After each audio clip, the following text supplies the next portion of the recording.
For this month's movie club, we are here to discuss two movies. Originally, we had intended to talk about an original and a remake, and then we ended up with this Raid from 2011 and Dredd from 2012, submitted by Josh. You can explain what connects. First of all, wow, can we get a little why you disdain? Like those? we're not even in here, and the disdain is.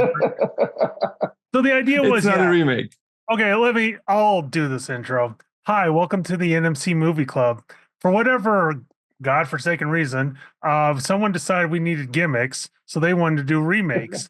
And I was like, man, I really don't want to watch a bad movie and a good movie. What if we took two movies with closely the similar plots and similar beats and watched those instead? And because these uncouth individuals were like, you know what? We'll trust Josh. That's why we're here. Oh, I didn't trust you. I knew already going into this, like, this is not an original remake at all. It's like saying Die Hard was remade from Under Siege. Well, actually, Under Siege is Die Hard on a boat. Well, it's not a remake. It's like saying Armageddon's a remake of Deep Impact. I mean, they're both asteroid movies, so it's pretty. But they're not remakes. That's the point. There's a argue later. There's a movie called Raid, though. We could have watched the Italian Job, but I mean, we could have waited a couple more years and waited for Netflix to do their version of the Raid. It's in limbo right now, but yeah, it's are they really coming at some point? Mm-hmm. Oh wow! Netflix just put out a movie called Havoc, and I think it's the same guy who made Raid Redemption, and it's very similar too. It's got Tom Hardy. It just came out like a week ago. Well, Josh just interrupted me. I wanted to say welcome to the movie club. This is Literature Pictures. Thank you for being here, Brand, Kyle, Ryan, well, and Josh. But already there are other rails. things. Not that it's not an original and remake. The plot is pretty much the same, but they couldn't technically even steal from each other, even if they wanted to, because they were in production at the same time, just came out in consecutive years. We're still doing this double feature though, and there's more things than just the plot that overlap here and connect those two movies. Josh, since you submitted those, give us a few more connecting parts here. So in case you haven't seen it, both movies feature a police presence going into a building that is owned and maintained by a drug lord who's making said drugs on the top floor and locks down the building so the henchmen can take out said force. Both are uber violent, and what's one like really changed the genre of action, and the other was a sleeper hit that became a cult classic. So that still needs a sequel. Still maintain that. Also, the other thing I noticed, like, both have scenes where the villains have a lot of guns and are firing down on like both of them. Like there were a lot of weird, because like Torsten said, they were made around the same time, so they're technically not a remake, but they had a lot of similarities. You do forget though that Dredd did have its script leaked early in production, so maybe that might have something to do with it. That's the rumor anyway. Both movies start with people in a van. And both movies have side characters from Star Wars: A Force Awakens. So we have the half of the Kanji Club gang. Actually, it's funny to see Iko and Jayan, I think that's how to pronounce it, Mad Dog and Drama from the Raid, who are opponents in the Raid, who are both in the same gang in Star Wars. And we have General Hux in Dredd, maybe finding an appropriate end there.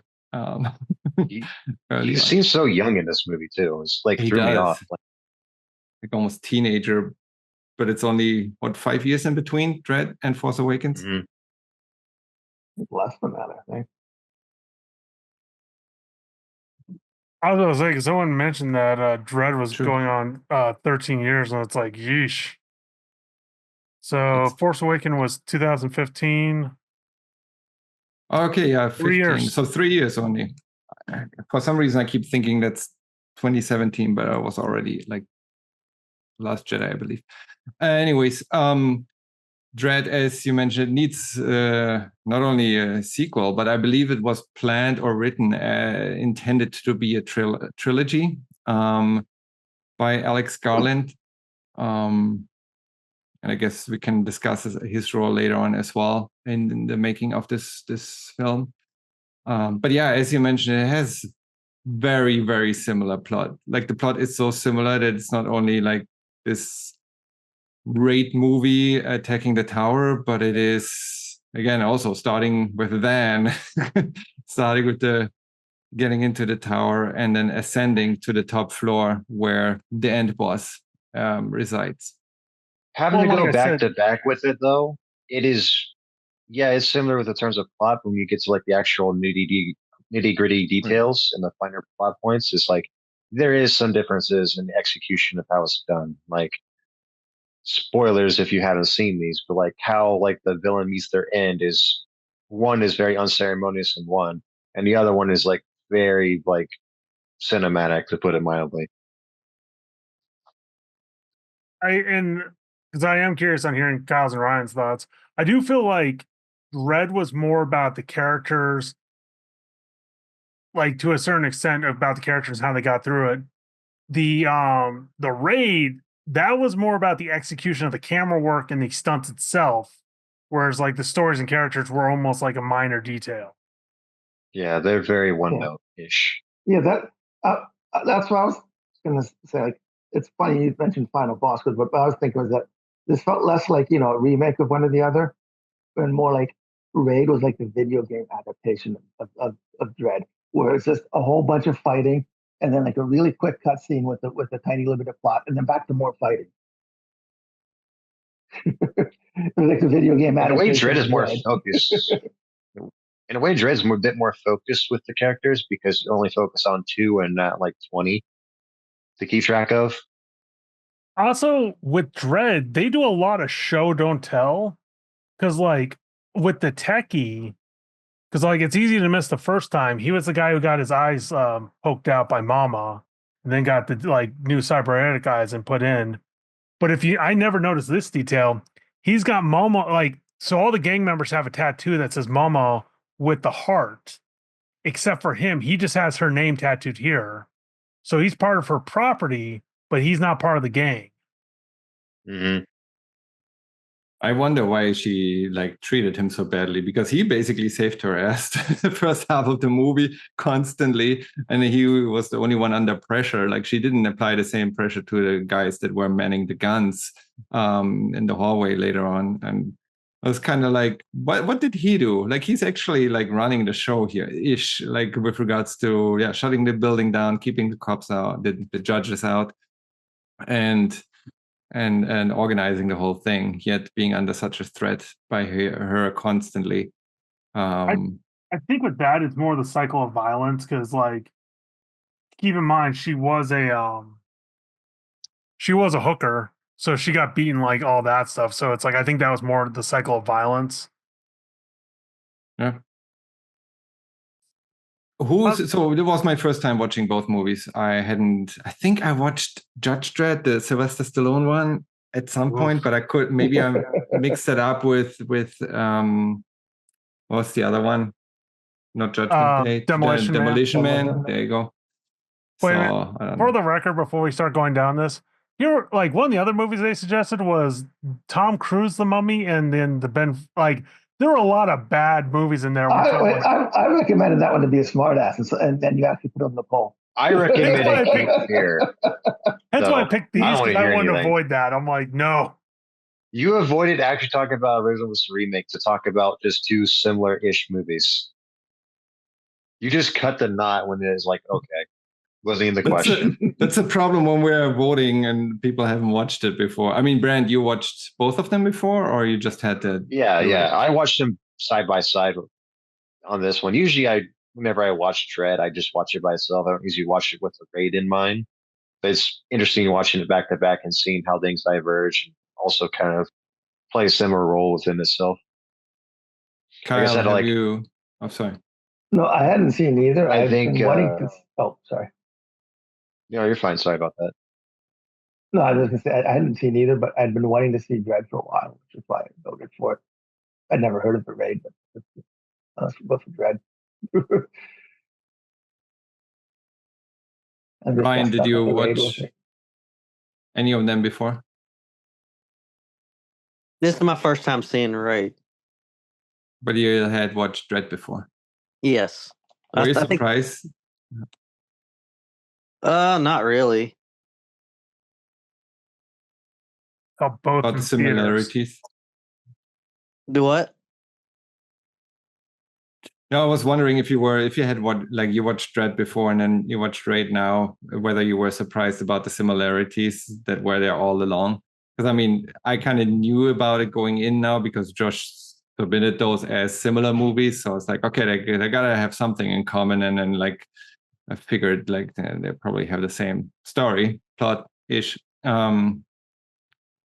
But watching Raid after, or any of the movies after you already are familiar with the first one, I gotta guess, or I have to guess, it's like more eye-opening. It's like, oh yeah, that's the same movie ish. Well, again, not quite, because the fighting style is different and all of the other stuff, but in the end, yeah, the plot is the same, and so the story as well. Yes, it is very similar. Especially, I mean, like the fact that they were both like both took place in like apartment buildings, but it's like both were drug owners with the drugs on the top floor. It's like that's a random little detail where I'm like, huh. Both had And the- crooked cops too. Like Yeah. the cops were screwing each other over. I think the only difference is that there wasn't like a family member involved in the other. Like in Dredd, it wasn't like Carl Urban's long lost brother who was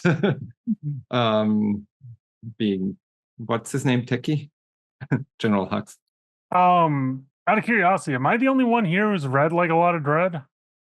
I think so, because I have never read it. I'm sorry. Do you mean martial law? No, I have not read that much Dredd. What is Dredd? Judge Dredd? It's a comic book? Yes. Huh. I didn't know that. Problem is, I can't tell if he's being sarcastic or I'm what. being sarcastic, yes. Look, you being like, I don't know what's across the world is not surprising. It's like, I'm not on camera, but look at me how I'm winking. We've talked The about camera Judge off. Dredd comics in the Discord. I'm pretty sure I've said something about it. Anyways, So, for but those that are not familiar, I think it spun out of, Josh, you guys are more familiar with it. It spun out of 20,000 AD or the So- other way around? So in Europe or in Britain, they had things called progs, which are magazines, and they decided to make a sci-fi one called 20,000 AD or 2000 AD, sorry. And from that, like Dredd was just one of the strips, but that was the one that was like took the ground, like started running when the rest kind of fell behind. And it's become like their mascot. It's become their big stuff. Now, not saying like the other ones hadn't taken off, but that's the one that like blew up compared to the others. Not to go through like I haven't read all of Dredd, not to go through the huge history, but one of the big things are you never know who, like, you know his name is John Dredd, but you don't know who he is, really. Like, he never takes off his helmet.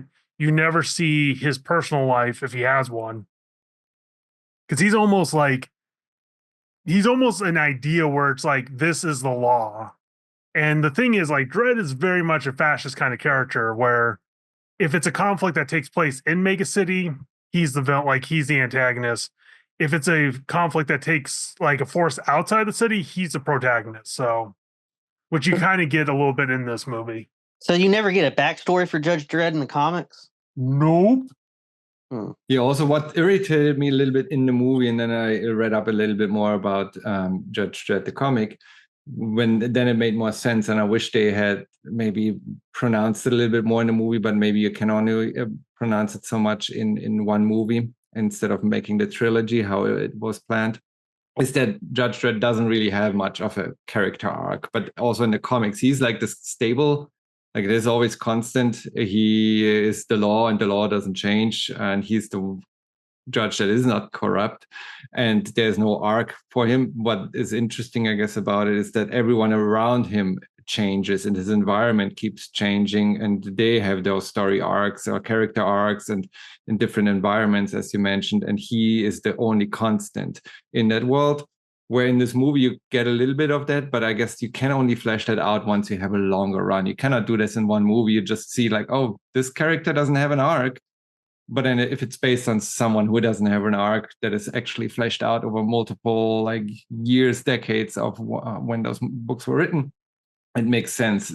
In opposition there, you have Judge Anderson, who does have an arc, coming in as this unexperienced rookie to passing her kind of trials, and you see how she initially hesitates with certain decisions, becomes more confident later, stands up to him in the end, by letting Techie go. Again, I keep saying Techie. Is his name Techie or yeah, Techie? I think it's literally just and like generic thug number. He's just Techie, like Clan Techie is what his name. Like he doesn't. They didn't even give him a name. Yeah. The guy with the eyes, which is like a nice feature, but it was never used. Like he could just use his normal eyes to look at the map. But yeah, Joshi pointed it out. He had to. I mean, they took his normal eyes out and replaced them with cybernetic eyes. But the cybernetic eyes weren't actually like enhancing anything, because all the stuff that he did he could have done with normal eyes. There wasn't any special feature to them, maybe, other than it looked cool. So one thing I found interesting rewatching this, because I'm also playing Cyberpunk 2077. Everyone gives Blade Runner being the like grandfather Cyberpunk. I honestly think like Judge Dredd was a huge inspiration to Cyberpunk, and like because a big thing with Cyberpunk is always giant corporations, realistic like dirty cities, and high technology. Say RoboCop probably has to do with that too, because there's something of that, like Judge Dredd, from my understanding, is they're both a bit of a satire of like modern day society at that time, and just the general landscape of like authoritarianism that can happen in the police state, like Judge Dredd, and to some extension the commercialism that happens in RoboCop. So apparently RoboCop was, and I love RoboCop, which I'm glad we have it. But apparently that was someone who was like, I really love Judge Dredd, but we don't want to pay for the Judge Dredd rights. To be fair, RoboCop stands on its own without having the license attached to it. So, and for those who don't know, Judge Dredd is from the UK. I think it was initially created as a response to Margaret Thatcher's political ideas in the UK. And yeah, makes this movie relevant even to this day, or the stories there. But what we have is just a small bit out of this world. I feel this is interesting to, well, it's not the first movie, but the first movie in that new, again, Judge Dredd from 1995, I believe, completely separate. Also like ruined by Sylvester Stallone wanting to take his helmet off and thinking he was in a comedy.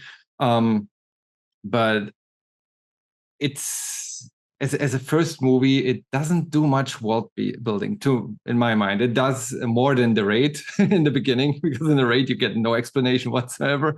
Here you actually get like, okay, this stretches across like the East Coast. There's one big city and you have those towers, but it doesn't explore the city much further than them just entering the building. I feel like I had to disagree with that, because there's definitely certain things where like stuff with them was just kind of normal. Like the fact they have mutants around that they just kind of know have psychic powers. The fact that like a triple homicide happens in like a shopping mall is just treated as like, oh, by the way, we're gonna be closed for like a half hour. Just go about your business, people. It's like somebody gets like ran over in the street. That's like an innocent civilian. It's just like casually like, yeah, they just died. Send like an ambulance, or send like the meat wagon for them. So like it's very casual how like this setting goes, especially when they say it's like one big city from Boston to Washington D.C., which is a lot of ground to cover with 800 million people in it. Also, they kind of showed the city with the major like with the what they call like a block, like one of the major buildings, because it's like that is a mini city inside a mega city. I believe there's a 75,000 in Peachtree, which Peachtree is the building this movie takes place in. I heard somewhere that it's named after the restaurant that Garland and the creator, I forgot the name, creator of Judge Dredd of the comic books, actually discussed this movie and talked about how the character should be developed.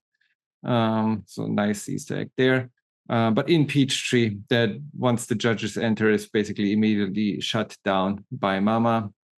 Basically, the crime boss that we later learn is responsible for the production of this drug that is all in rave in this mega city. Slow-mo that makes you experience time 1% of its actual speed. I find it interesting how they apply that drug because there are probably Zack Snyder's wet dream. I was gonna say, in layman's terms, someone made an ultra super high slow-mo camera, and they're like, "How do we make a movie to use this?" Yeah, it felt like a lot of. This is one of the few times where like a slow-mo effect in the action movie works so well because they do so much stylization with it. We're like, yeah, it looks really good. Because I watched the makings of it, like the special effects. So like the scene with them busting into the crime den, like that door was CG, but the guy's ripples on the stomach was real because they used a compressed air can to like make that. So it's interesting to see like yeah, they didn't shoot anyone in the face with the blood, but then it's like they would like use air cannons to see how the like body would react. I think it would expose also the practical. Again, this is from 2012. You don't want to use CGI because you want to show off your new camera that has 40,000 frames a second instead of 60 frames. But yeah, 4,000 frames a second, and it, to me, I felt it was a little bit overexposure. It felt like the movie was there to show off this new feature. Maybe it would have worked better if they weren't also over stylizing the water droplets so much, like the hyper saturation and glittery effects around the water. Just slow it down, maybe. How do we ban Torsten is the question now.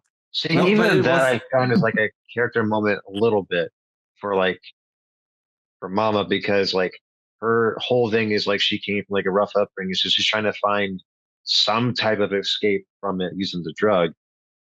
Is she using the drug herself? She's just producing it and selling it. Yeah, she uses the drug herself. Well, she's in the bathtub. Yeah, sorry. That's with the water. That's also why do they all look at water? There is too much water featured. Like I don't know. Cool. Everyone wants to look at water in slow motion. I noticed more the 3D effects in this kind of movie because this is around the when Avatar was coming out, so like 3D was very much in vogue again. So like I was definitely like, oh, the title screen when Dredd shows up in the title card, like, oh yeah, this is definitely the era when like 3D was like the biggest thing in the world. That makes sense now. Did you watch that more of this? I didn't. I didn't have 3D glasses for it, so otherwise I would. I think Josh, you mentioned you watched both in the cinema. Did you get a chance to watch it in 3D? I think I did because I own a pair of Tintin Oakley 3D glasses because I used to go to the movies that often. But it felt a lot of like let's show off what this camera can do.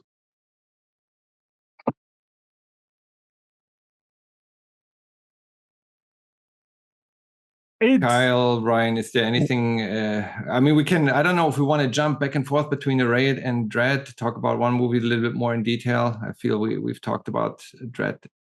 Well, how much is it like the comics is one thing I was wondering. Like, I always thought the judges were all good guys. Were there bad judges? Oh, God, no. So the only difference I would say is like this one's a little bit more gritty in reality. Because like their armor in this was more SWAT based. Because like in the comics, he's got like a giant golden eagle on one patch. But like the guns have different ammos. They have the giant motorcycles. Like I said, the thing is like Dredd is always a beacon of quote unquote justice, but it's kind of like, is it really justice is kind of the question. Because no, there are judges that like betray the system. That's a common trope. Um, it's it's kind of hard to tell because like I mean you can have one comic literally there's werewolves. The next one there's like sometimes it's comedical, that's a new word. Sometimes it's comical, sometimes it's dramatic. It's just Dredd's always the straight guy. That's the thing. Like Torsten said, Dredd doesn't change. The story might change. So I could see this being in a Dredd comic. Yes. Is it like the comic? Not really, but not in a bad way. It's more faithful than the 95 version at the very Oh least. yeah. Oh yeah. Really? I don't even remember the 95. I watched when I was a kid and never watched it again.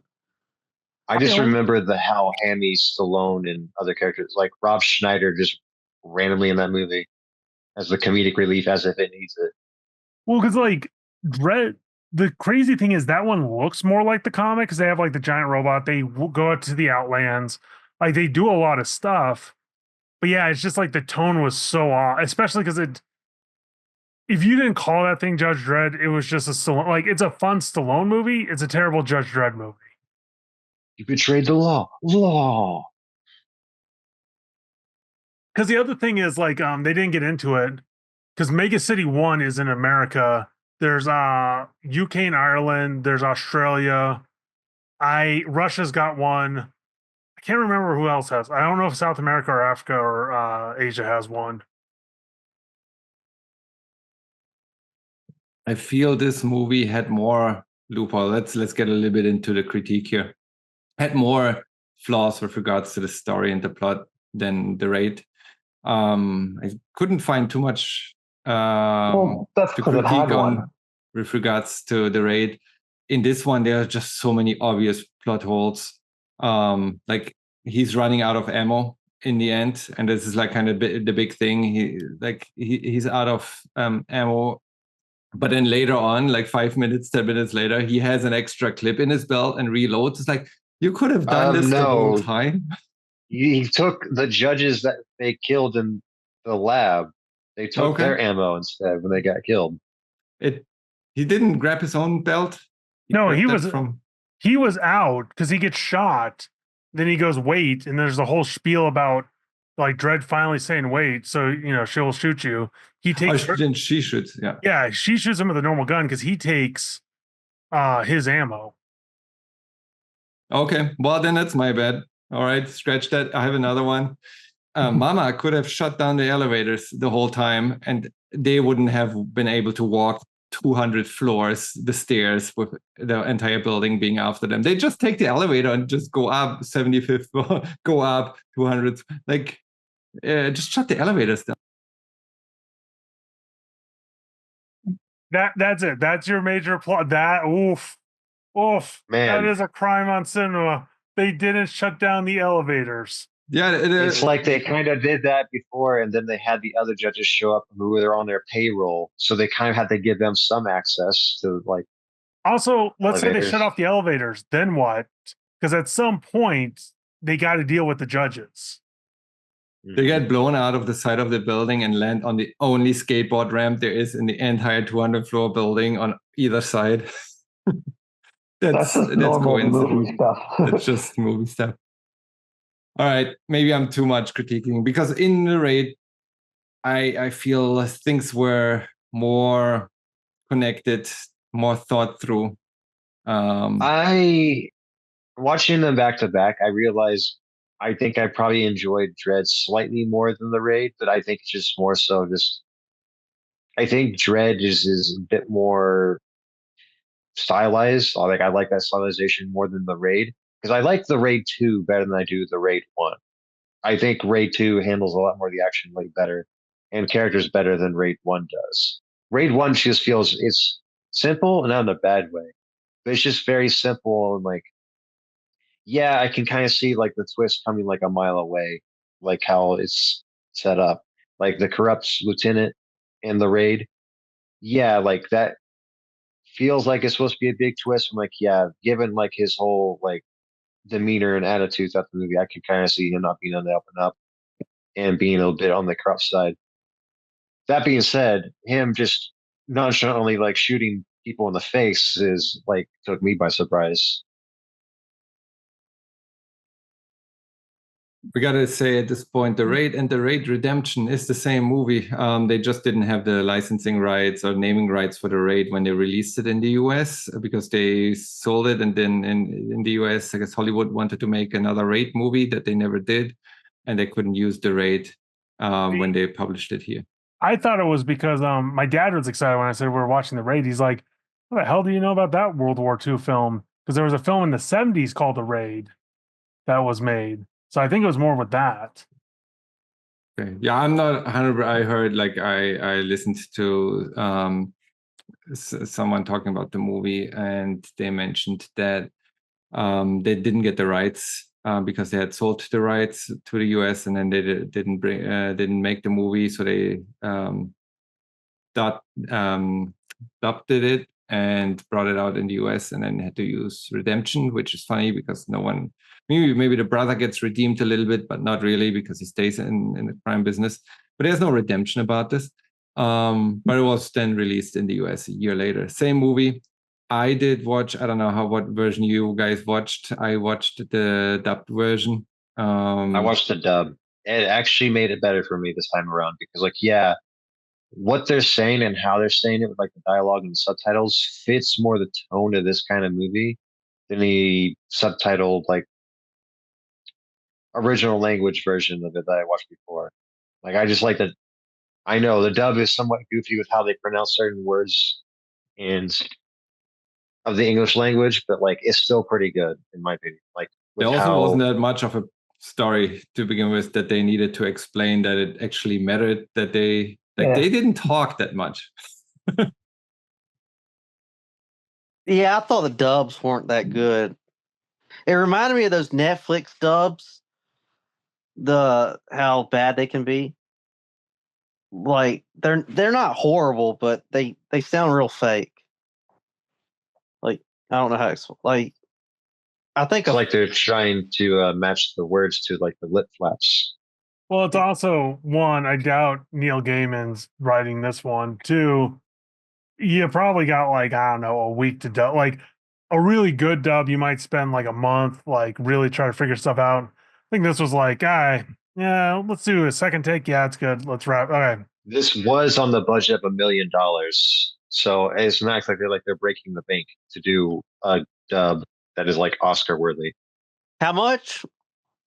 $1 million, like To make the 1.1 raid? million. That's pretty cheap. Yeah, I mean, it is an Indonesian movie. It is, interestingly enough, made by a Welsh guy. So Gareth Evans from Wales.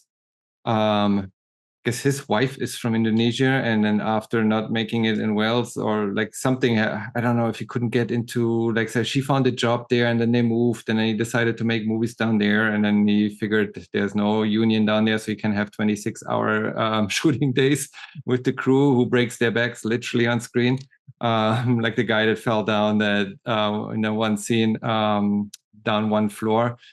I think he spent like 4 days or so being out with not a broken back, but like he was out of commission for a while after like the mats, like he missed the mats and the wires broke or something. Josh, you might have more context there. That one I don't, but man, that scene's always painful to watch because it's just like, yay. Yeah, I believe the attempt where the cheat cut. He actually landed like on the concrete floor instead of like a mat that was next to it, and he was like sent home for 4 days. And I was like, oh, you can come back later. And they shot like the whole day. They have between 16 and 26-hour days. And yeah, Gareth Evans keeps making movies in Indonesia. I do know too, and I'll let Kyle and Ryan talk, but I do know the other cool thing was apparently they, like, instead of using storyboards, they would film these like really cheap and dirty and like on mats and stuff to figure out all the actions and then play it for like the actors on set. So it's like, I think that was another thing that kept the budget low, was they did a lot of pre-production to figure out like the shots they wanted, because the camera work in this was insane. I heard. Was there any name actors in there? Some of them kind of look familiar, but most of them didn't. The lead actors become a big name. Like, he's gone on to do more action, but because these were all. I think they were like some of them were big names in Indonesia, but they weren't internationally known. Yeah, again, Mad Dog and Rama are both in Star Wars. Not for long though. Like they don't have any kind of lead role. So Um, Rama was the main dude. Mad Dog was the badass, crazy. He was the guy who fought both him and his brother at the very last scene. By the way, my favorite character in the movie because just how badass and menacing he was, just for like, I don't know if how to put it, but like the scene with him just putting down the gun, like, it doesn't feel personal enough. I like using my hands for this kind of a job, and I do it very well. I believe the guy that played Mad Dog, like he's pretty famous. Like you can tell, like he's like this martial arts guru. And the remaining some of the other actors, I think on the Wikipedia page it says that the Indonesian military helped them train and prepare for their roles. So Really? definitely some.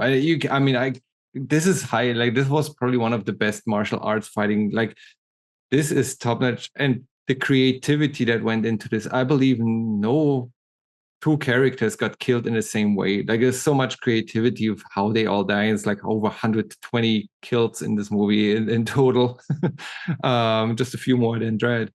But Yeah, I was wondering the kill count of this movie. yeah, I think it said 121 for the raid, and then for Dredd, I found two numbers. One was 102, the other one was 119, but both a little bit lower than the raid.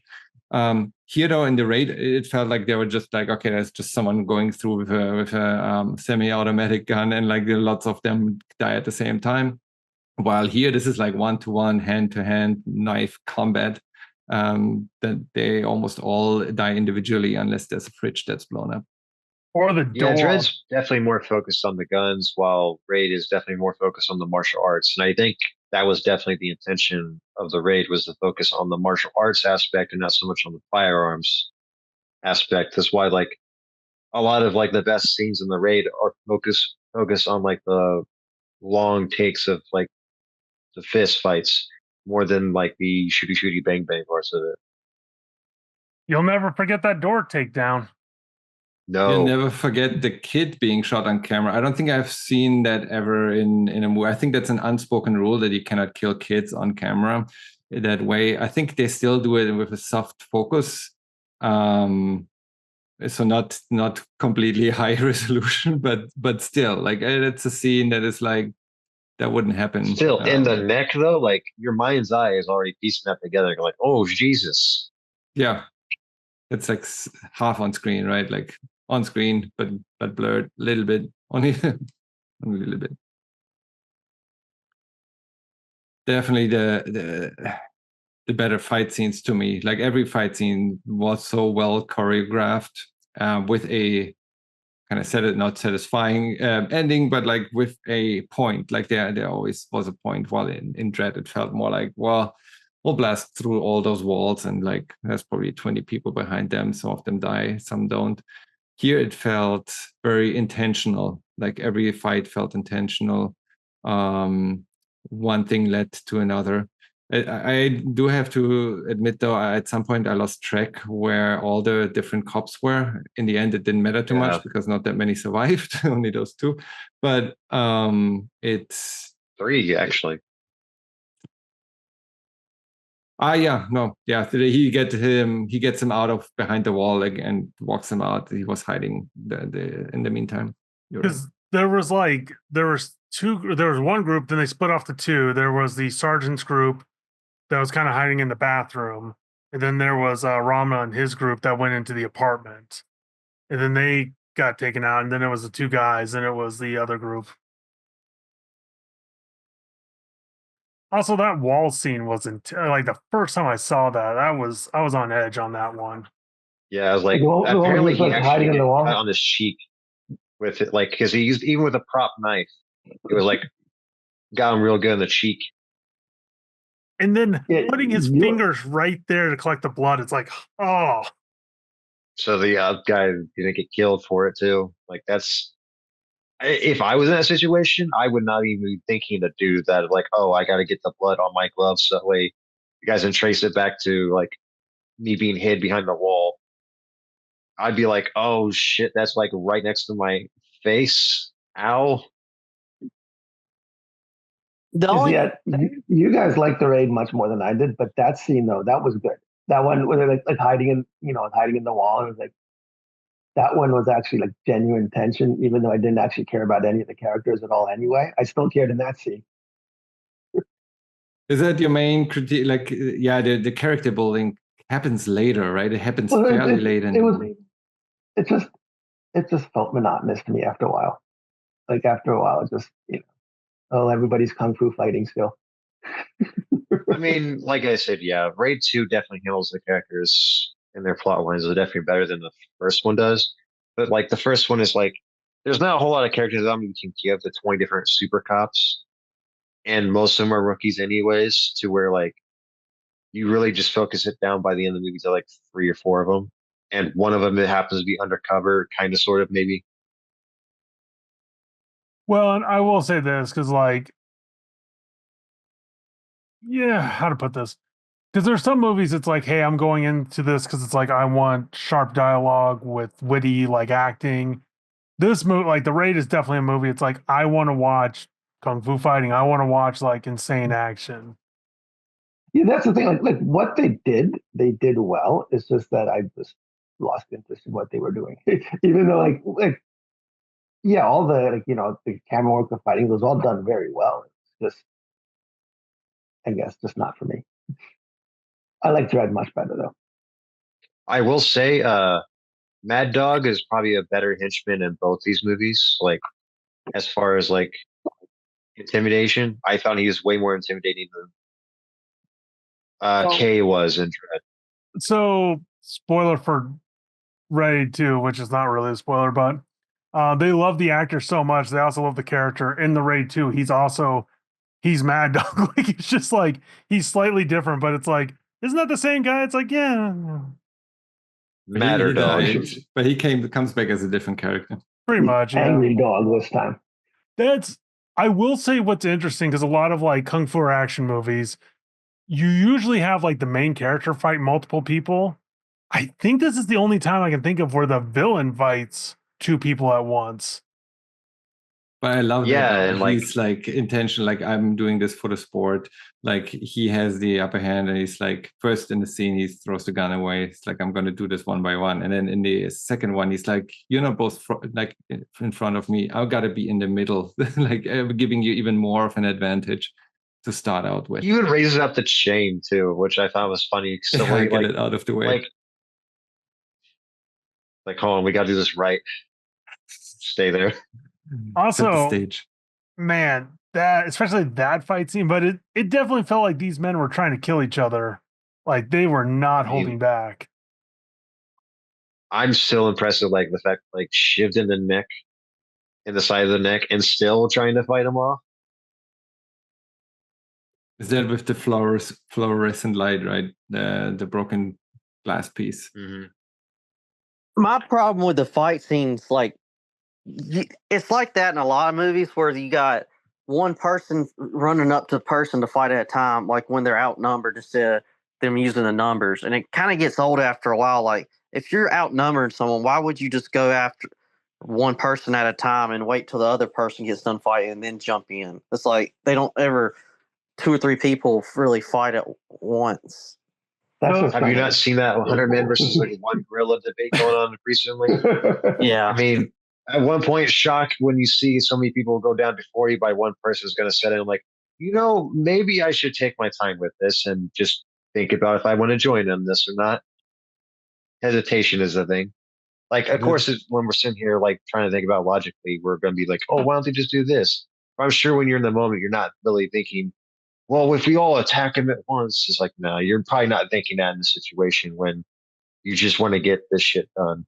The problem is That- it's realistic versus story because realistically, yeah, you would. It's harder to defend against 4 people. Like 4 guys are going to win in a fight versus one. Like I think 90% of the time. maybe for you. But I guess in this movie, like I liked how intentional it was about those scenes, because I agreed to some extent with Kyle, like saying that I lost interest in the plot at some point, or there wasn't too much of a plot story. There was not much there. The biggest twist was like, oh, they're brothers. Ooh. Well, that was carrying that movie, but it wasn't carrying the movie because this movie wasn't about the story or the plot. It was about showing off the martial arts, which I appreciated at that point. Once I realized, okay, I'm not getting plot here, I'm not getting story, but I get this other part that is, again, so creative, the most creative ends to some fight scenes I've ever seen. I like this movie more than Dredd, because of the intention there and the style that they used and the creative, and like just every single one had a different like outcome, different creative way, where it's like I wouldn't even have thought about this. And where in Dredd, it was just, again, the story is pretty much the same. I don't agree with some of those choices.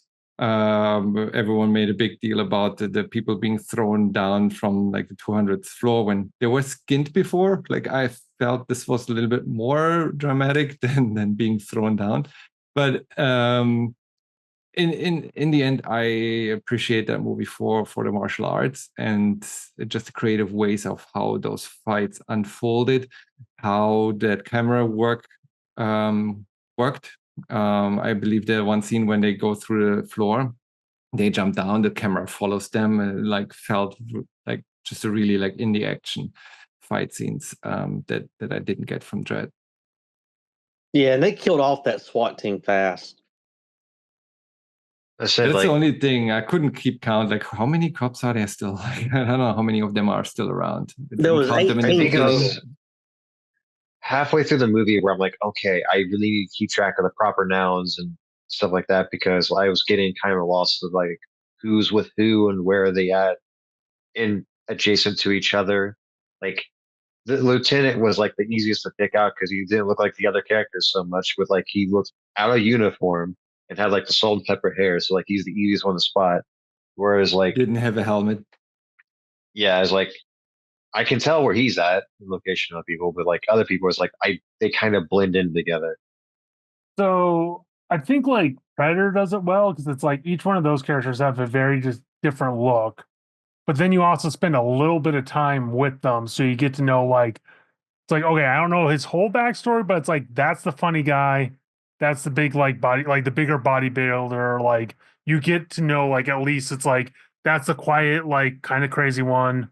Whereas yeah, And that's Jesse Ventura. with the raid, you're just like, man, these dudes are really good at kidnapping people because it doesn't look like they made any proper arrests, especially with the duct tape. I thought they killed a couple of them before they even got into the building. Like that's seems a bit severe for just trying to get into like the apartment. Like one was ready to gun down the guy just trying to get medicine to his wife. I did Well, like the twist of the dirty cop being behind, like actually not only acting on his own, but being hired by another crime boss. I felt like it was an angle I didn't see coming. I knew he was corrupt. I knew something was up, but I didn't see like that now the syndicates are trying to take out each other. It was very late in the movie. Again, the plot building or the story building and character building happened very late there. I thought originally it's going to be the lieutenant guy was wanting to do it for revenge or something. I didn't know he was going to actually be working for a rival mob boss. Yeah, same. So original, like, the director wanted to make the plot of the Raid 2 is basically the movie the director wanted to make. He didn't think he could make that, so he made this, which it's more. I think this one, in some ways, is more showing off like the action and camera work he can do than like an actual coherent story. What I found interesting was the setup to like how they would go into like the perspective like buildings. So in the raid, it's all a big setup and an ambush. Like they were always meant to go in there, and it was always going to turn the tables on them. Like they were going to be found out regardless. Whereas in Dread, they were just answering like a response. Like that was the first one they picked out when they were like going out on patrol. So like they could have been like this could have been an entirely different movie if they didn't respond to like the There's like the triple homicide. Yeah, and it was also random, right? It's like you can pick one. We have, I don't know the number, like I don't know, 10,000, and we usually can respond to like 5. Like 6%. Yeah, 'cause it that they was can actually respond something to. like that. Every 10 seconds, a major crime happens, and we can only get to 5%. Yeah.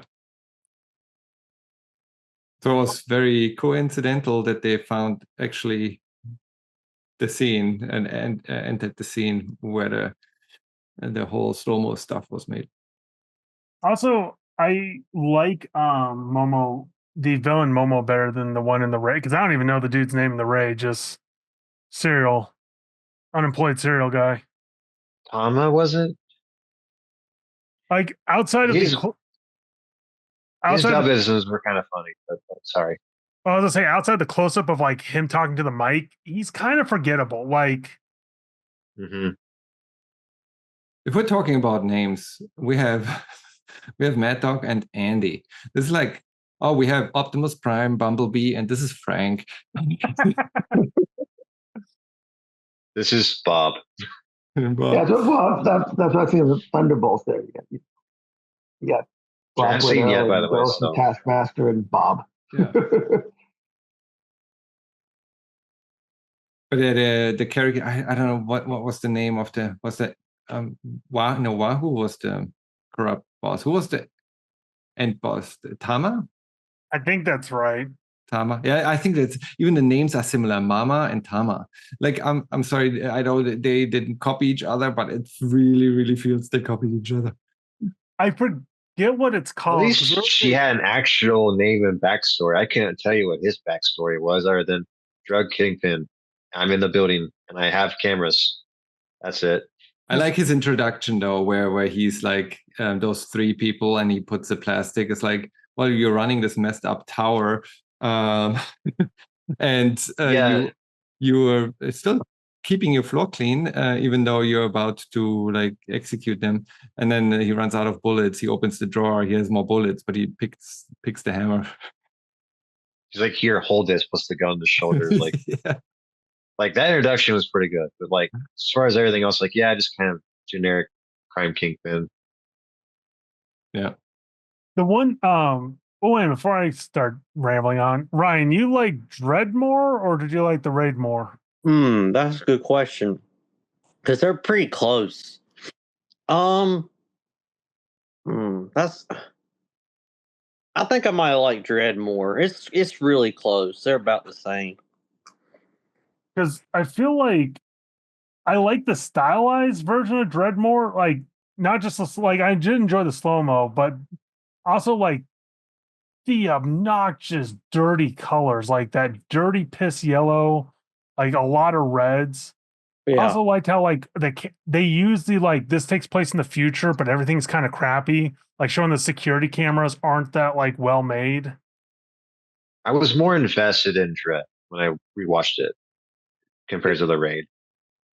The Raid was a cheap movie too, and sometimes you could see that cheapness. It's a cheap movie, though, but it it's made like, money. So it costs 1 million, made 9 million. and it got a sequel. Dredd did it, costs so way more, and it lost money. Yeah, but I'm thinking the fortunately, quality of the that's movie. the way Hollywood is.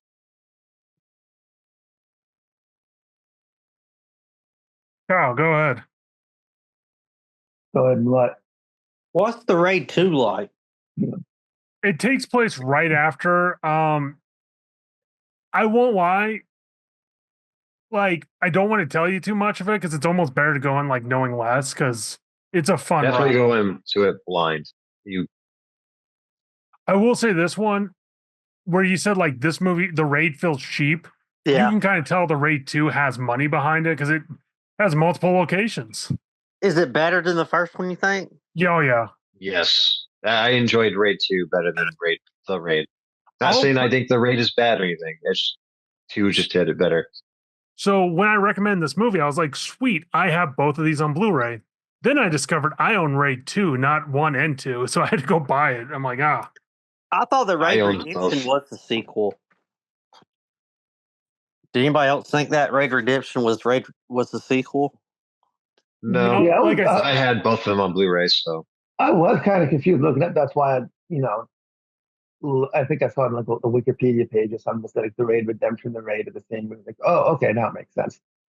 They kept trying to look for the Raid, and they kept seeing the Raid Redemption, and the Raid Redemption of 2012, and the voting on the Discord said 2011. It's like, well, that's Raid 2011, this is Raid Redemption 2012. Like, where's the original? I just figured it out. It's kind of like, I mean, growing up, it was always Star Wars, New Hope, and then Return of the Jedi. So I always got used to like the Raid and the Raid 2, even though it was Raid Redemption. Like it was just one of those facts. I'm like, no one just called it Raid Redemption. It's just the Raid. Right, when you look for it But by the same online. token, though, Star Wars then that gets very confusing to new viewers. Especially with like four is the first one. especially like the Raid Redemption, like the subtitle Redemption is just like more a studio mandate from Hollywood when they got the license to put or publish it over here than it was like an original thought. Like, oh yeah, this is what our central story is about is redemption. Should have been called Raid, How to Kill a Man. Also, Honestly, the tagline is better because it It's was a- like, go ahead. it's a little thing, but like one thing that we kind of like as Americans, we're used to everyone having guns. But like in the Raid, when all of a sudden like a lot of them have machetes and stuff, I'm like that actually would make sense at some point where it's like, because it's like they don't have the iron pipeline like we do. So it's like I don't see all of them having bullets and a ton of guns. Does it tell you what country this takes place in, by the way? Indonesia. Okay.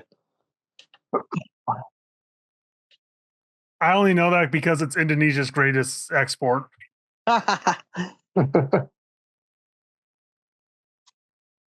The ending of Dredd. Did anyone else have a problem with Mama's explosive thing and Dredd No. basically being like, No. I call her bluff. Maybe it explodes and we all die and 75,000 people die. Or maybe not. Let's gamble. Well, that's She like had the whole just thing. ripped Like, it up. it would have worked if there wasn't 200 levels of concrete that go through. But it wasn't. The middle was completely empty. It was like there was nothing blocking it from the center. Well, no, like, but it would have to travel the dead man switch where like the bombs are located, Also, having to pass through 200 bombs levels were- of concrete when she's on the bottom floor. and the bombs were in the walls. They weren't just like outside. They were built into the walls. Could she have just taken it out of the arm while she was like in her slow? It was in her flight? wrist. You can't take that out of her arm. It was like Of these course. puncture wounds. I'm assuming she went to a resident tech guy and been like, "Hey, turn this off, or else I'll gut you like a fish." No, not She's if about to she do had some techie. I mean, the moment she was thrown out over, like kind of her comeback, she knows she's gonna die. Just take the device out. She I even don't think said, she knew she's gonna die. she even said she knew she was going to get busted. I think it was just more like at that point she's just like, "Well played." No, she knew. Once they gave her the slow mo, so she had like the 1% speed and was thrown over the edge. At that point, that fall would have taken 5 hours, and she could have made that decision in that time span. Also, her heartbeat, though, considering she wasn't dead till she hit the ground. Thorson, have you ever been high? This is recorded, yes. Well, you're like, look. That's not going to get cut out of the conversation. You're like, look, I don't understand why the murderous drug user wasn't making good choices while high. And also emotionally detached because, they don't seem to be caring about like the loss of human life that they've been inflicting on the people with Gatling guns and their own apartment building complex. Like the gnarly cut she Worst got landlord from her, ever. the gnarly cut she got from her pimp. I mean, that was a brutal thing to do. Here's Torsten, is your biggest problem with Dredd her? You're muted. You're muted, Say it so I'm again? going to take that as a Yeah, yes. I'm muted. What? You're Say it muted, again. so I'll take that as a yes. Okay. We can hear you now. No, not particularly her. I think the acting is great. It's just, again, to me, there are too many plot points, Are you? plot holes in that movie where I'm like, this could have been like, there's just the gamble. It doesn't feel like the decision he would make, right? Like taking a gamble on 75,000 lives just because he thinks that the device doesn't transmit I think throughout that's this also distance. part.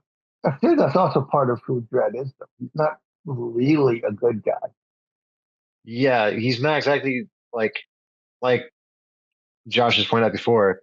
Dredd is kind of like the protagonist, depending on what your viewpoint is on Also, different situations. wait a minute. What would you do differently if you were Dredd in that situation? I I would don't. just not gone in the building in the first place. I don't know what other gadgets he has in that gun, but it's quite a gamble to just say, well, the moment she dies, the building explodes that they are in, and then just throw her down the. But it's her heartbeat. So the drug, like, the thing is, No, I get that, but like, but the drug two things could have happened. First, again, she could have taken it out while she was in flight, but and that's it would also have triggered. in her perspective. She's moving like she's She can moving move slower, fast. but no, she doesn't concede that. So it could take her like almost half the time to do like a simple motion like this. Also, you're like She has enough time falling before she from hits that the floor height. to You turn don't her have head.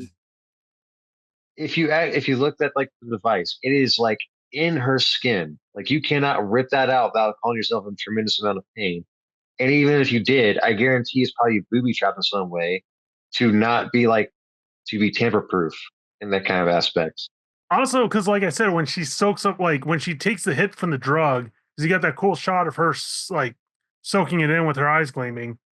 I don't think she gave a fuck. I think it was like Defiant at that point. Yeah, Yeah, I let's don't think do they this. explain too much how that stuff works. Maybe that's also another point where it's like, how does it actually work? Is she euphoric? Is it just slow motion? The How brain does it perceives work? time going slower. The brain perceives it like time doesn't. She doesn't have superpowers. It's just to her. Of things course, slow not down. superpowers, but like to your Well, point, like is she still aware, or does she still Yeah. care? Well, Yeah. most still sci-fi aware of doesn't it. It's really like explain how this stuff works. it's like a depressant more than it is a stimulant. Yeah. Is how I And always then saw it. again, the second part, the gamble that when she hits the floor, that it actually doesn't transmit. It feels like a lot of gambling in the end on 75,000 people's lives to I'm just have that more- ending. I don't know how I would have ended it. How many else other than finding something else to How many disarm people her? were in the city? I don't think that's the counterweight though. Like that's not the alternative. This is the problem. Okay, Torsten, here's I think the biggest problem. You're viewing this as a human and not as in metrics. Because the thing with Judge Dredd, there's no due process. They're not taking their because at that point it's death. So they're judge, jury, and executioner. So it's kill her as quickly as possible. Yeah. and with And minimal casualties. taking out a drug that's affecting the whole city or a building, Dredd's going to pick the city over the building. I'm just surprised it hasn't been brought up before of like Torsten's problem with the death scene. I think it's just because it kind of is like a scene from Cowboy Bebop where Spike falls out the window. It is actually amazing how well that kind of syncs up with the music from Cowboy Bebop to the scene from Dredd. I just can't believe that was them. No, not only that. It's just like there's too many things that make me question like whether this works. Where even if the raid didn't have that much more of a story, it didn't have moments where I was like, that wouldn't work or that couldn't have worked. And why is he making decisions? Like I'm constantly questioning their decisions. Like the medic guy that doesn't let them in is like, well, there are no sites. You're already dead. It's like, well, that's also kind of interesting to say of someone who's supposed to save people's lives. I guess he's in a predicament there, but it's still the medic. It is also inherently a corrupt system they're all kind of dealing with in some shape or form. Like they're literally scooping up bodies for recycle, whatever I assume recycling. Josh, you might know the lower reason behind that. Like it For is like not exactly green. like a stable, yeah, it is not exactly a stable system they're dealing with. It's just the state they're in at the time of like, yeah, we gotta make shit sense of this shit as we can as we go along. And his was, yeah, I'm not going out there and trying to risk my life and anyone else's for two judges when there's going to be a whole bunch of people who could just show up as like the cavalry who we thought was going to show up with like four judges, that being corrupt. He goes out there and almost immediately gets like murked because of it. How does the medic end? Do we? There's no. I forgot. He doesn't die, right? He goes back. He lets the other judges in. I And know they he kill- said he would testify, and then he gets killed. Yeah. No. Okay, so there is. I'm starting to think, finishes Dorson, with were you drinking or watching? Like, I'm starting to feel like you weren't watching Dude, Dredd I as can't much. remember every single character how they died. Again, this movie has over 100 kills. I don't fair, remember that every one- one of them. Yeah, I it's remembered as I always- spoke about it. What's got more kills? Always amazing to me. I think the raid did. The raid has a few more kills. Not that Well, many, but a few more. I think it depends because Dredd, you got the military guns taking out the block. Yeah, you don't see The how many Gatling people gun, are behind some of those walls, so it's got to be an estimate. Again, that's why maybe the two numbers, I found something between 102 and 119. What was interesting though, and I appreciated this, so like Dredd is sneaking in there. You see everyone who died. Like they do that a lot in this movie though. They show and then they like tell. Because literally, like he's walking by, like people are locking their doors. Like the one scoops up the kids. They literally show like everyone who's about to die in that scene without telling you they're about to die. At least two got stunned though. They were the kids. So as far as I know, no kids got shot in this movie. So Not like the raid, they're killing kids, and in Dredd they don't. there is So some you lines can tell to it's go across. Hollywood or US. I feel like I said, because I feel like the show don't tell, because they did a lot. Even like Momo's backstory was quick and like boom, boom, boom. I think the other thing is since watching this for the first time, I've read a lot more Dredd, so I appreciate like little things a little bit more. That said, like, yeah, the raid, I love the camera work, I love the sequences, the fight scenes, especially because of this, we got John Wick. So I'm grateful for that. Because of what? Because of The raid, the raid? the camera, it was the camera work in the clear, like, because keep in mind, before this, it was taken with the whole shaky cam with the like 1,000 choppy edits. The raid, like, was one of the inspirations to make John Wick. So we And got a lot more cleaner action films because of this movie. as some might say, with how overplayed John Wick might be, it was a breath of fresh air when it first came out. So points to that. Who the hell says it's overplayed? If not, we need more of this. This is one of my favorite genres. The people who made Atomic Blonde and just like, yeah, we learned all the wrong lessons from this. Well, you're getting the ballerina movie this summer. Best movie of the year. How do you know it ain't even out yet? Best movie of the year. It becomes clear with more of those movie clubs what genre is Josh into. I think I said that before we started recording, but I'll know what to expect next time. After 13 Assassins and the raid.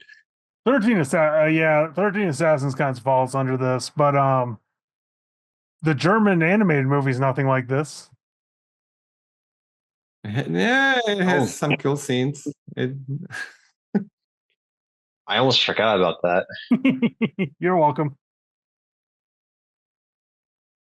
Did anyone get was it a 4K? Was it the Crocodile special release? I forgot if it was a 4K or not. I think it was 4K. I just watched the version that y'all sent the link to in the Discord. See, Ryan, so you're still watching the movies for discussing movie club. You just haven't showed up until now. Yeah. Here's a guilt trip. I guess here's my other question. How likely are you to watch these films again in we'll say 5 to 10 years? I haven't watched the second one, so I might watch the second one, but I don't know. I might watch it once. I don't know. Probably maybe never again. It's just an okay movie. It's nothing special to me. Yeah, same. Maybe a 5% chance that I watch The Raid again. Maybe 5 to 10%. I doubt I'll watch Dredd again. Ever. Not 5 to 10 years, No. like ever. Unless someone wants to watch it and I can't get out of the situation. I feel like I end up watching Dredd at least every 5 years since this came out. Maybe if they continue. So that's the thing, right? I think Garland still wants. And again, let's talk about who made this movie. Who's the director on this movie? Because it was Pete Travis, who was credited with being the director, but everyone involved, Carl Urban and himself, Alex Garland, say, no, Alex Garland wrote and directed this movie. They just didn't want to hire him officially and put him in the credits because he hadn't made anything before. And to make a Hollywood movie, you have to have some credits to your name. So this unofficially is considered one of his first movie. He wants to make a second and a third, a trilogy, which hasn't been greenlit because this movie was not so successful. It lost money. But if there should ever be a continuation and those movies will actually be good, I might go back and watch it just for the trilogy. But if it keeps being a standalone, I doubt I will go back and watch it. Might be good. Well, plus, I think we have to give props to Carl Urban, though, who is nails this part of Dredd way more than I think he's given credit for. Ooh, okay. He conveys so much acting with just the lower part of his face shown. He's like the Mandalorian from Pedro Brasco, where you don't see his face most of the time. You still can see the amount of emotion and especially because this also was before the MCU, so you had the trend of Spider-Man where every hero either got their mask destroyed or it got the end scene was you always saw the actor's face. But this is, to me, so good that you mentioned it. I didn't want to bring it up to not throw more shade, but Carl Urban is a great actor. The problem with this role, because he does not take his mask off. This is the Batman problem, right? You have to have a pronounced chin line, the jawline. That's the thing. It's Carl Urban does not. He looks like that's not the problem with this movie because it's part of the character. Even I know this, and I'm not a big Judge Dredd guy. But Judge Dredd, that's why Sylvester Stallone works with the mask or with the helmet on. With the helmet on. If he hadn't decided no, you got to see my face and try to make a comedy movie. Listen. But his jawline work, Stallone's casting wasn't off to begin with. What turned out to happen to that movie was completely a different story. But Carl Urban's jawline does not work for a character like that. Well, the voice His acting also is good, but dear audience who's watching this is the hill Torsten's going to die on. I thought I'm not going to die on that hill. I'm just making no. You this would be like a bad man with a pointy chin. You put your chin flag down here. I'm waiting for Batman to have the white eyes and the cowl like he does in the comics, and that's yet to happen, really. So we're in having overbite. I'm fine with there being different design styles with these type of movies, but if you're gonna have a Dredd movie, keep his damn helmet on. Keep it on, but also make a helmet that fits your head. It feels like his head is too small for the helmet because his jawline is so. I had to look at it. It's this is really Carl. I'm going to show you some. I think Urban, he. I'm going to show you some Dredd comics. That is not it's not Batman. It's a helmet. You can see inside the helmet. Yeah, but do you have gaps of 2 inches on each side? Yeah, they do that. I'm doing too much. It's just something else I noticed. I'm not that hung up about. I'm not dying on that hill. I'm not. It's just you mentioned Carl Urban. So I had to mention that he wasn't the best cast for this character. But yeah. So recently, I recommended this film to my father. In hindsight, I forgot a couple things, which I'm yeah, I can see why I didn't like it. But I remember asking him, like, oh, what'd you think of Dredd? And he's like, oh, I thought the first 30 seconds were dumb because I hate post-apocalyptic movies. I'm now having the same flashback with Torsten with a chin. Well, at least he didn't disown you after watching the movie. If he hasn't by now. I just I'm looking at the going into this comic that covers right now, and they all have very pronounced chins. here's the thing though, the acting, like the chin isn't good the hang up for me. It's the performance, the underneath the mask that works for me, and the voice. It's like My only, especially because I love him as Butcher, my only fear is, and I would love way more Dredd movies. I just don't, because there comes a point where it's like it's hard to make these kinds of films when you get to a certain age, and I don't want him to miss that boat. yeah, like John Hamm could have been a great Batman if they got like casted him in it. Like he looks the part of Bruce Wayne, but like at this point he might be aged out of it. Especially too, because man, all I want is gaze at the fist of Dread. That's all I want in a movie. I just like how they still snuck in I Am the Law with this version of Dredd, like Oh, the you got 95 to. one did. Like a little bit of like a callback is nice.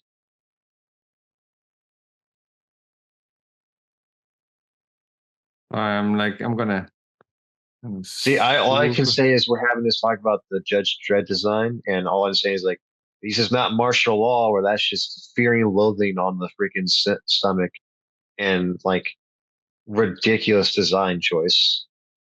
That was also the only art style banned by the Comics Code. Huh. Interesting. Yeah, they said Somehow martial law was a satire of a satire. I don't make sense of that how you will. I want to read martial law, but that's been one that's just been out of print for me. Also, didn't know Anderson is actually a character from the comics. Yeah. She's a psychic.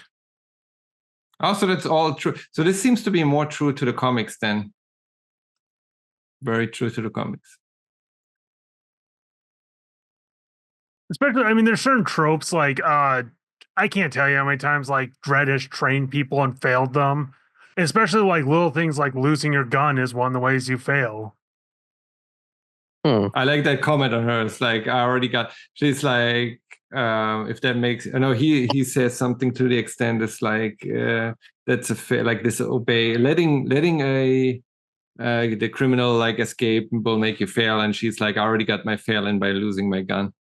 Well, and also he's the letter of the law because he's like, this guy is doing criminal acts. He's clearly a felon. Where she's the spirit of the law. It's like, no, he was in duress. Like he wasn't doing this by choice. He's a victim. He's not. Yeah. Oh yeah, no, she argues. That's when she stands up to him. That's what I love about her arc from this complete rookie of like she shouldn't even be here to hesitating when she has to execute her first like convict. He judges this guy to die. She hesitates, but then eventually kills him. To in the end, when she ends up not only saving his ass, but also then standing up to him by saying, no, this is a victim. We'll let him go. I already got my fail in. Like, I know I'm not gonna, like, if you want to fail me, that won't be the reason because I already failed on losing my gun. So whatever happens from now on, it doesn't, like, I stick to my morals instead of what you tell me. I love that about wouldn't have happened. I love her optimism and idealism, just opposed to like a Dredd's like outlook on the world. Like how even Dredd is kind of like realizing that like maybe I'm like you don't obviously hear him say it, but like just like how he responds to stuff. Like he's even like having some second thoughts about like how far he goes with this sort of thing or how he reacts to it. Well, it is like being a little bit more. Josh, you're shaking head, but he definitely does have some sort of respect for Anderson and her ideology in terms of like the badge and like the role behind it and what it stands for, then obviously the ones who are like see this city as like a meat grinder, like the corrupt judges do. Like he obviously sees like both the idealistic part of like the judges and the more cynical side of it, and he's kind of like torn between the middle. It feels like so.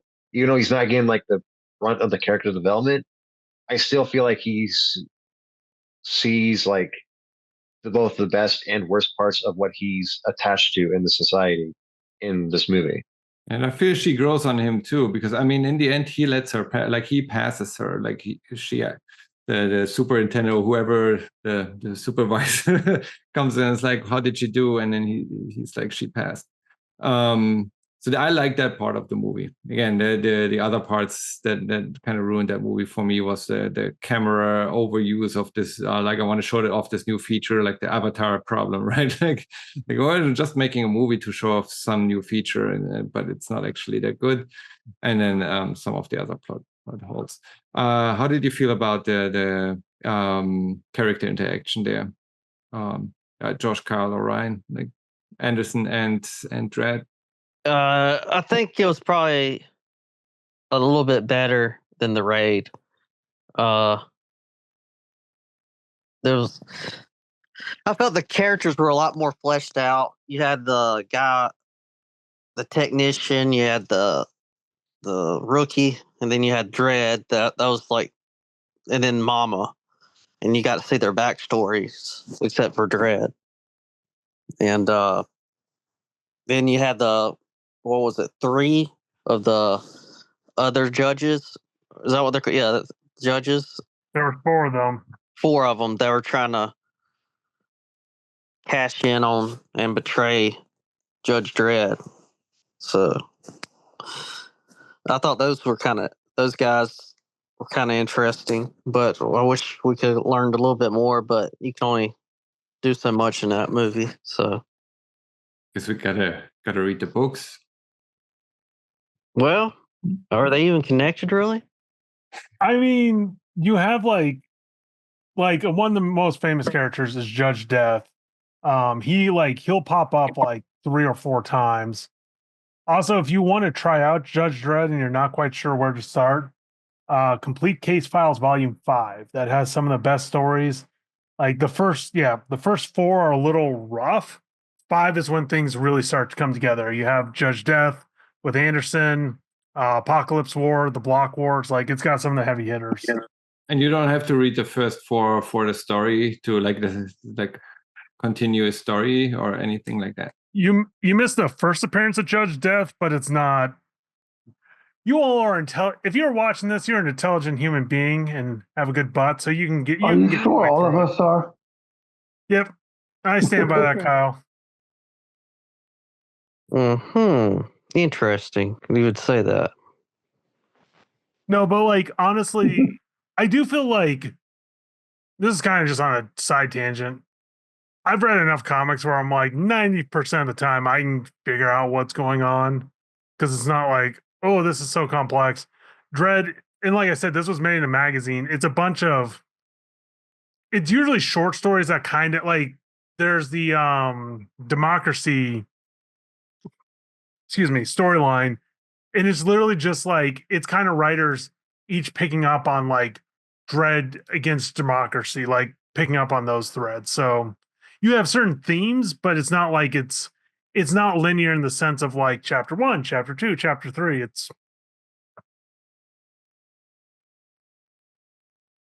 I mean, Dredd's just been around so long, so many different writers. It's just hard. I don't know if you could really tell the same kind of story like a linear. According to one of the bonus features on the Blu-ray, when I guess Mark Millar joined on the Dredd books, he said it was like the turd in the punch bowl compared to everybody else that came before. So I guess you could probably avoid the Millar run. That's his own admission there. Also, I posted that in the chat. 35 years of comics Dredd. Y'all didn't watch it. Shame on you. I watched the bonus feature. Yep. When did you post it? I don't know, like 2 days ago. 2 days ago. There we go. 35 years of Dredd. Okay, I think that was before I watched the movie. I know, wouldn't have. Yeah, I don't know why I didn't watch it. Sorry about that. I don't remember seeing it either. That's on me. I will say Let me put it in the show notes. I will say this. I wish, like, you know what? I hope, like, Marvel and DC starts doing more of this because it's crazy, too, seeing a lot of those. Granted, it was like 13 years ago, but seeing a lot of those comic creators, I'm like, oh man, that's what they look like. I didn't Especially realize. Brian. I didn't realize that's what Jock looked like. I never really seen like their face. Brian Bolland looked like the opposite of what I was expecting. I always expected like a tall, skinny, bald guy, and I'm like, nope.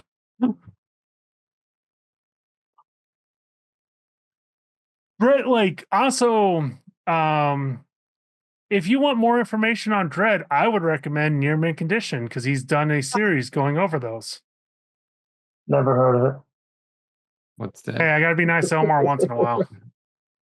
Do you though? Do you? Yep. Also, that's also me being nice because Sonny helped me get. I bought a couple of them, but Sonny's hooked me up with a lot of Judge Dredd, aka Super Laugh Hard, who's a very, very generous human being. I will say probably one of the best things I can say about Dredd is that watching this movie makes me want to read more of the comics than Which is- before. Because before like Dredd came out, I was like, yeah, Judge Dredd, like interesting design, interesting kind of concept for a character, but I'm like not big into want to read that version of the character. But like watching Dredd is like I kind of want to get into this a bit more, see what it's about. Now, will that actually happen, and will I actually have the time and money to do that? Maybe not. I was But about to say I I don't at need more least have stuff the, in my backlog. I at least have the interest. But like, there's just a lot. No, that's Well, a like, good point. because like I said, what makes Dredd interesting for me at least, like if it's an outside force like Judge Death, he's the hero. If it's an internal thing like the citizens complaining or rising up, he's the antagonist.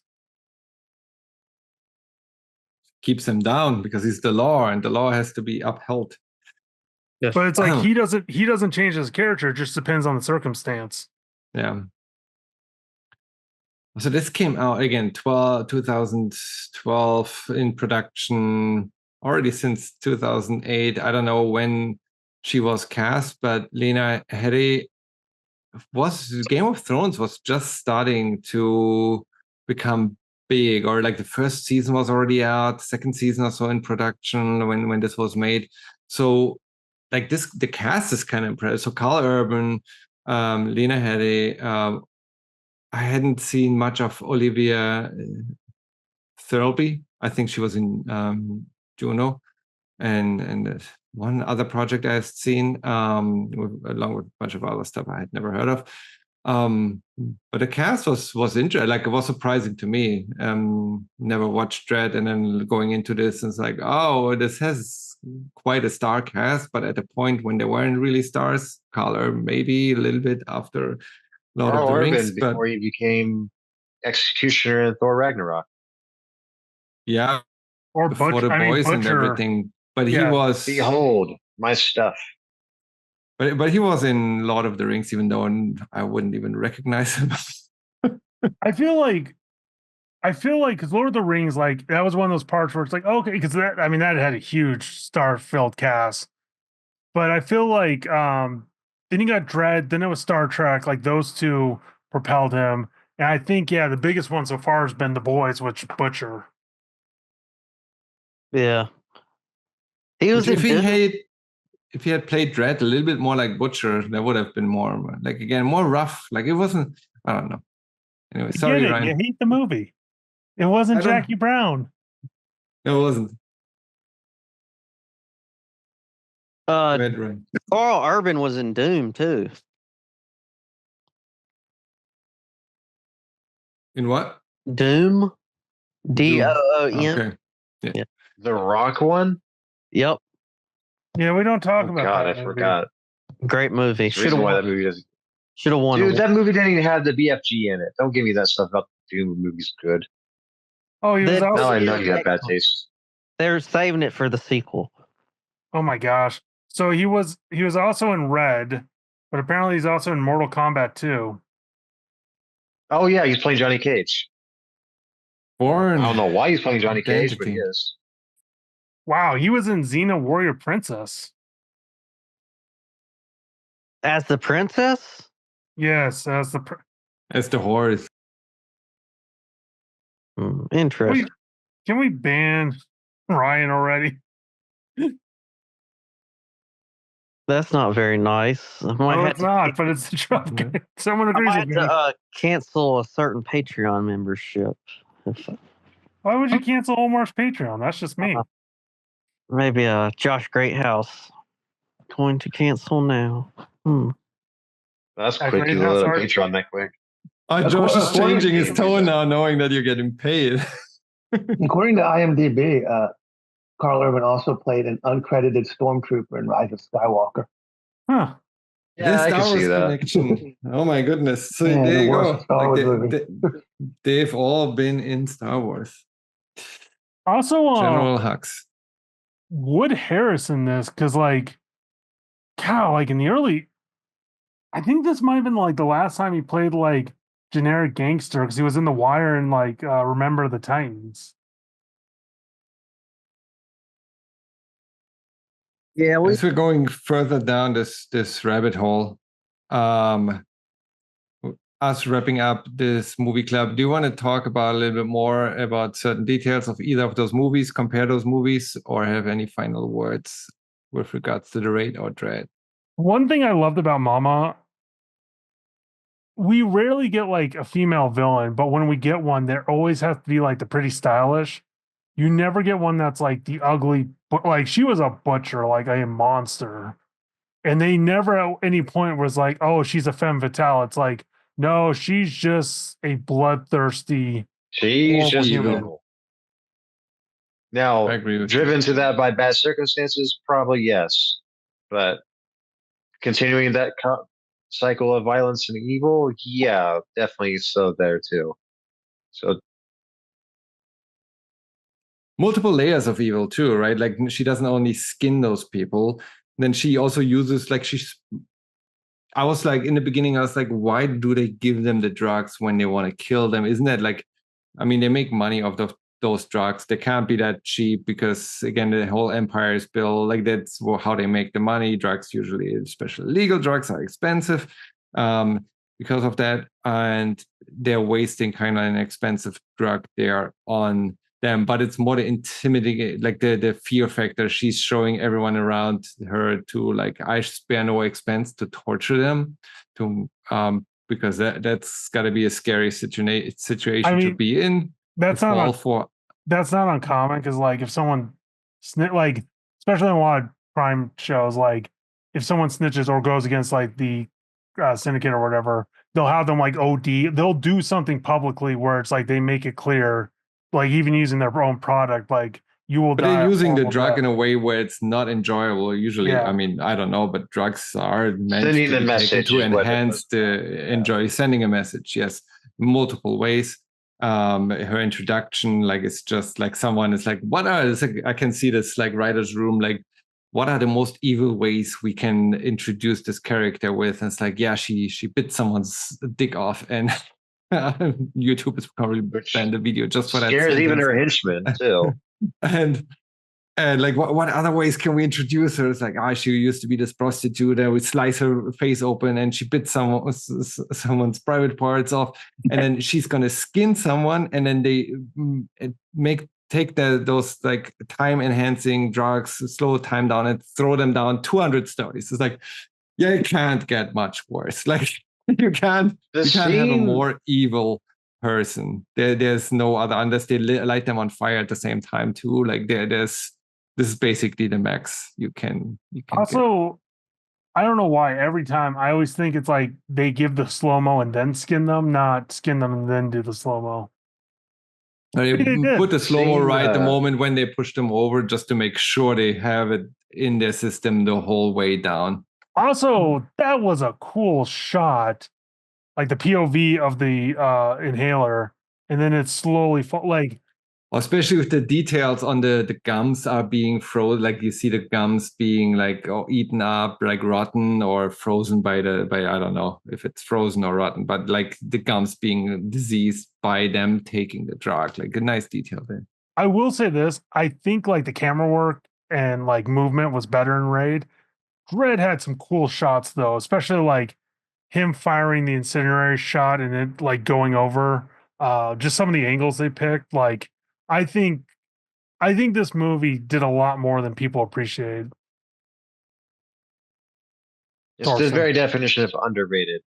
Like why I think a movie like this, like even though it bombs at the box office and they got like better reviews over time because of physical media coming out and people starting to appreciate it more through that. That's why I typically feel like movies like this is like why you give it a chance when it's out and not years after the fact, because then we get more movies like this in the current time instead of like years afterwards where we're all bemoaning like, oh, Hollywood has no original ideas. Hollywood never does anything different. And then when we get stuff like this and we just kind of ignore it. Well, and I think the other problem is like a lot of people are like, what is like, because Judge Dredd even like it's starting to penetrate a little bit more, but Huh. at the time, everyone's like, what is this? Like, oh, it's a remake of the Stallone movie. It's like, why would we go see that? Like, That's the thing. Like even 20 years later almost, and people will have that stench of like the Stallone movie in the back of their mind. So Like people not reading comic books don't know it's a comic book, similar to The Crow. That people don't know that it's based on a comic book. Judge Dredd. Road to Perdition with Tom Hanks. Ryan, any final thoughts? The Mask with Jim Carrey. People didn't know that was a comic book. I sure didn't.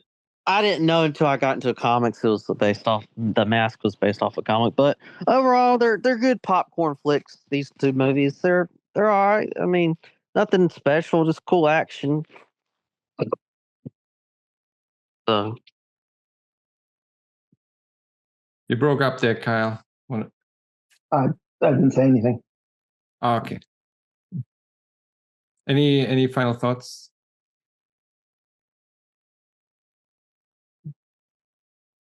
Oh. Kyle loved it. This was the height of art for him. He has a hard time showing his face right now because just tears are coming down his face. Yes, that's it exactly. He's writing his own movie script because he's feeling inspired to reproduce some of the stunts. Right. It's like it's not like a 2-page script. Most just the dialogue in there.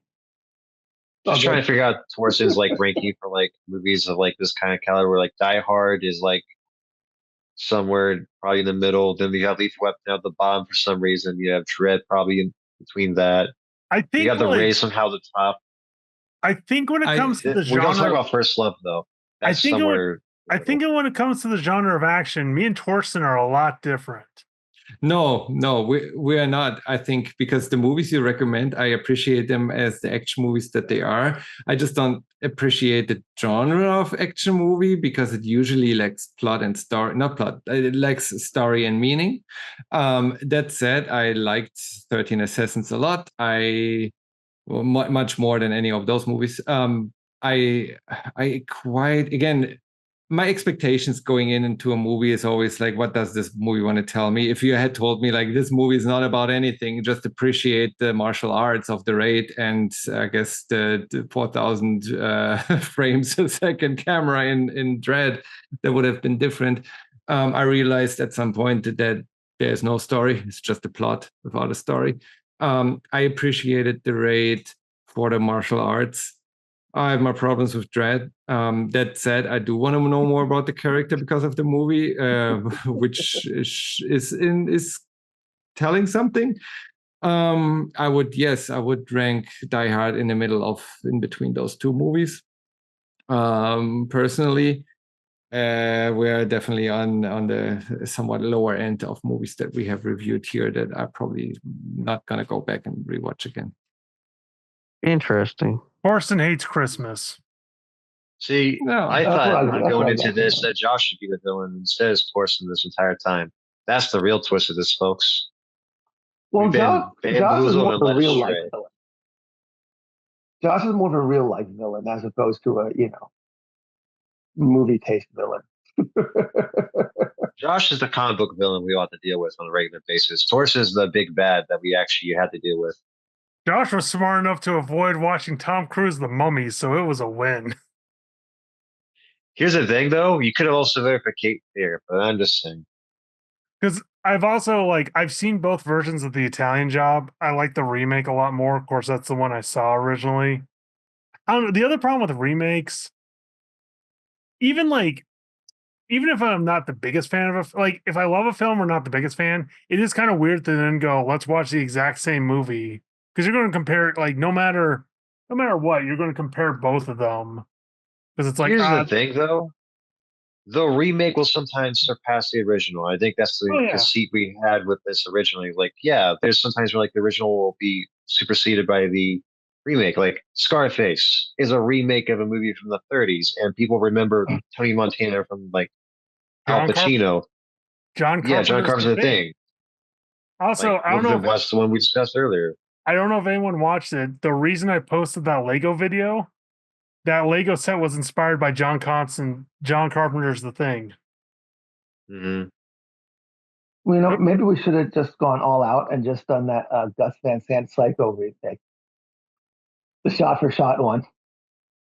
The which one? Oh, Like, that one. don't any of you remember that one? The was Gus somewhere Van around, Sant Psycho like movie, 2000. where it's Yeah, a legit remake of it was the Alfred Hitchcock one. yeah, it was a remake of Psycho, but like they didn't actually do anything different. He just literally did shot for shot. Ugh. Yeah. I mean, good on them It for wasn't very recognizing you good. can't top Hitchcock, but bad on them for wasting everyone's time. And also putting it in color, which also just makes it worse Ugh. somehow. Also, the other problem. Oh, I'm gonna get some heat on this one. The other problem with like a movie like Psycho, that because it's such a groundbreaking like inspiration, then everyone takes inspiration from it. So all of a sudden, like if you didn't run around when Psycho first came about and try to watch it like later, it's not as impactful because it's like, oh yeah, everyone else has done this. Well, we call those people uncultured swine, so they should probably recognize that, like, Psycho is an important piece of cinema history, and not just go like, yeah, but who cares about that old garbage? I got this new shit right now. Recency bias. That's all I care about. But man, I do hope we get more Dredd, especially because Amazon was looking at doing an animated show, much like Invincible. As long as they bring back Carl Urban in some way for it, I'll be happy. And apparently, he has to get a chin implant.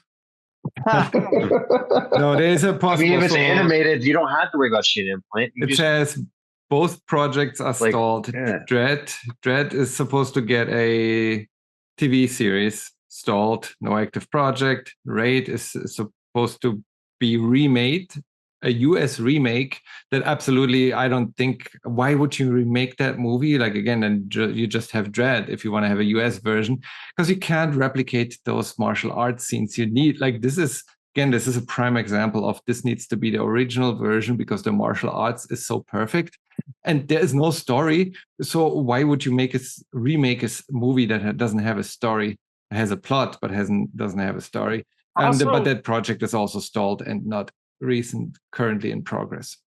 Also in Dredd, another great moment with tension. I'm glad I didn't forget about this. When they're like the balcony, everyone's above them. They don't know exactly where they are. And the guy shoots the door. And then all of a sudden, all hell just breaks loose. Because he sees the shadows, like he needs to have the reflection. The gunshot makes the shadows appear. They know where they are. That's really like intelligent.